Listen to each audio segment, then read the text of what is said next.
ఆస్ట్రేలియాలో ఫ్రీగా చదవడం ఎలా? ఓకే. సో, ఇప్పుడు యాక్చువల్‌గా ఏంటంటే చాలామంది యూరోపియన్ కంట్రీస్‌కి చాలా ఇష్టపడుతున్నారు. దాంట్లో ముఖ్యంగా జర్మనీ, ఆస్ట్రియా, ఇటలీ ఈ కంట్రీస్‌కి చాలా డిమాండ్ ఉంది. దాంట్లో ముఖ్యంగా మరీ ముఖ్యంగా ఏంటంటే Indian students always looking for the better opportunities at a affordable price. So, దానికి ఆస్ట్రియాలో ఆస్ట్రియా అనగానే యాక్చువల్‌గా ఆస్ట్రేలియా అనుకుంటారు. కాదు. ఇది ఆస్ట్రియా. ఆస్ట్రియా వచ్చేటప్పటికి ఏంటంటే ఇది యూరోప్‌లో ఒక అంతర్భాగం అండ్ చాలా ఇంపార్టెంట్ కంట్రీ. ఇది వచ్చేటప్పటికి అక్కడ లోకల్ లాంగ్వేజ్ జర్మన్ ఉంటుంది. అండ్ ఇక్కడ యూనివర్సిటీస్ అన్నీ కూడా పబ్లిక్ ఫండెడ్ యూనివర్సిటీస్ ఉంటాయి. సో, ఈ పబ్లిక్ ఫండెడ్ యూనివర్సిటీస్ ఉండడం వల్ల ఇక్కడ ఫండింగ్ అంతా కూడా government of Austria will take care. దాని ద్వారా స్టూడెంట్స్‌కి కేవలం €370 సంవత్సరానికి ఫీజ్ అవుతుంది.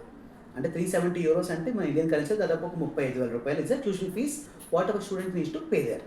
సో, ఇంత తక్కువ ఉన్న ఫీజ్‌లో మరి క్వాలిటీ ఎడ్యుకేషన్ కాంప్రమైజ్ అవుతుందా? కానే కాదు.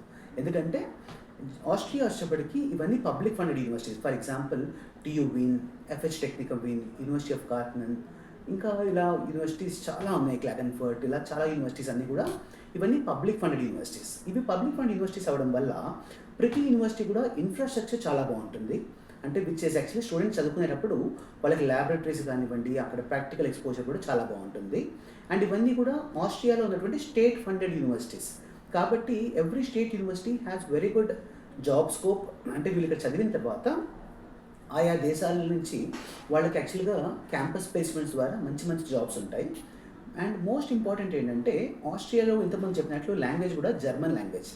సో, దీని ద్వారా ఏంటంటే ఆస్ట్రియాలో మాస్టర్స్ అయిన తర్వాత స్టూడెంట్స్‌కి చక్కగా జర్మనీలో గానీ, స్విట్జర్లాండ్‌లో గానీ, ఇంకా జర్మన్ చాలా దేశాల్లో కామన్‌గా వాడతారు. కాబట్టి ఇటువంటి ఏ భాషలకైనా కూడా వాళ్ళు ఆ కంట్రీస్‌కి వెళ్లి కూడా ఉద్యోగం వెతుక్కోవచ్చు. బికాస్ ఆస్ట్రియాకి వచ్చే వీసాని షెంజెన్ వీసా అంటారు. ఈ షెంజెన్ వీసా యొక్క ప్రాముఖ్యత ఏంటంటే 27 కంట్రీస్‌కి ఇది కామన్ వీసా అవ్వడం వల్ల చక్కగా మన వాళ్ళు ఎక్కడైనా కూడా అక్కడ షిఫ్ట్ అయ్యి అక్కడ హ్యాపీగా వాళ్ళు జాబ్ పొందడానికి